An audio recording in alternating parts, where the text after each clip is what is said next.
ঢাকার যে অল্টারনেট রুটগুলো এখন আমাদের খুব বেশি গুরুত্বপূর্ণ এবং দরকার, কারণ এখানে মেট্রো রেলের কাজ শুরু হবে, এখানে প্রচুর পরিমাণ আরবানাইজেশন হচ্ছে নতুন করে।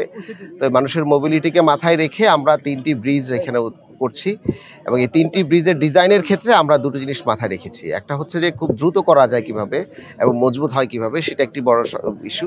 আর দ্বিতীয় হচ্ছে, যেহেতু এই নদীটি হচ্ছে অতীতে মানে আমাদের যে ভবিষ্যতে যে ড্যাপের যে ব্লু নেটওয়ার্ক প্ল্যান, সেই ব্লু নেটওয়ার্কের মধ্যে আছে।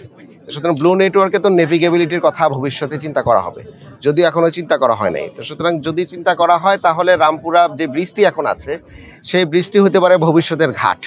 তো ভবিষ্যতে যদি সেটা নৌকার ঘাট হয় কিংবা জেটি হয়, তাহলে কিভাবে লোকজন এইখান থেকে নৌকায় করে বুড়িগঙ্গায়, এখান থেকে নৌকায় করে শীতলক্ষায় অথবা টঙ্গীতে, বালুতে কিংবা ব্রহ্মপুত্রের পরবর্তীতে যদি এখান থেকে যেতে চায়, মেঘনায় যেতে চায়, সেই নেটওয়ার্কের রাস্তাটা আমরা মাথায় রেখে আমরা যখন আমাদের চিফ ইঞ্জিনিয়ার মহোদয়কে বললাম যে আপনি এই ডিজাইনটা করার সময় এটাকে মাথায় রেখেছেন কিনা, আপনারা দেখবেন যে আমাদের এই আজকে বোর্ডের মধ্যেও কিন্তু হাইয়েস্ট ওয়াটারমার্ক এবং লোয়েস্ট ওয়াটারমার্ক ধরে করা হয়েছে। ওনারা বললেন যে আমাদের কাছে ডিজাইন আছে, আমাদেরকে খালি অ্যাপ্রুভাল দেন, আমরা নিজের টাকায় এই ব্রিজগুলো, ফুটওভার ব্রিজগুলো করে নেবো। প্রচুর লোক ওই পাশ থেকে এই পাশে আসে এবং এই পাশ থেকে ওই পাশে যায়, 10টায় বেশি হয়, বিকালে বেশি হয়, কম বেশি এই গল্পটা শুনলাম।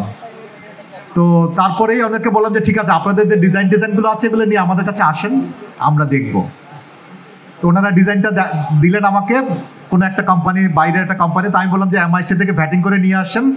আর আমাদের প্রশাসক অনেক বড় মনের মানুষ, আপনাদের টাকা দিতে হবে না, প্রশাসক নিজের টাকায় করে দেবেন।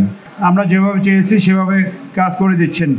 এমনকি বিভিন্ন জায়গায় সিগন্যাল লাইটও সিটি কর্পোরেশন থেকে বসানো হচ্ছে। এর ফলে ঢাকা শহরের এই রাস্তা সহ বিভিন্ন রাস্তায় ট্রাফিক জ্যাম কমে যাচ্ছে, এবং এই বিশ্ব রোডটাকে আরও ডেভেলপ করার জন্য অনেকগুলো প্রপোজাল সিটি কর্পোরেশনের কাছে আছে, এগুলো অচিরেই বাস্তবায়ন হবে। এবং প্রশাসক মহোদয় অঙ্গীকার করেছেন যে এই যে বিশ্ব রোডের বাইপাস হিসাবে যে রোডটা হবে স্বদেশ প্রপার্টির ভিতর দিয়া বা ওই যে বসুন্ধরা থেকে এসে, এইটাও শীঘ্রই করে দিবে। এই আরবানাইজেশন আমরা যারা করি, এগুলো যদি না ঠিক করি, তাহলে এই শহরের মধ্যে ন্যায্যতাটা আমরা নিশ্চিত করতে পারবো না। তখন সবচেয়ে বেশি দোষ আমাদের উপর দেওয়া হয়, সিটি কর্পোরেশন কেন কাজ করছে না। সিটি কর্পোরেশনের এই সক্ষমতাগুলো কখনো দেওয়া হয় নাই, কারণ এই শহর গড়ে উঠেছে প্রাইভেট সেক্টরের এক ধরনের বুমিংয়ের মাধ্যমে। 3টি সেতু হবে, আপনারা জানেন যে নড়াই সেতু 1 এবং 2, আজকে আমরা যেটা আছে এটা 1 অথবা 2 এর সামনে হবে। আরেকটি হচ্ছে পায়েহাটা সেতু, এটার নাম আমরা দিয়েছি নগর মৈত্রী সেতু। কেন নগর মৈত্রী সেতু নাম দিয়েছি আমরা, কারণ একটু হেঁটে আর একটু সামনে গেলেই দক্ষিণ সিটি কর্পোরেশন।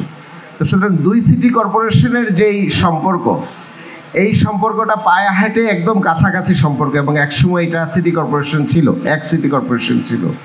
ওটাকে মাথায় রেখেই পায়ে হাঁটা ব্রিজটির নাম দিয়েছি আমরা নগর মৈত্রী সেতু।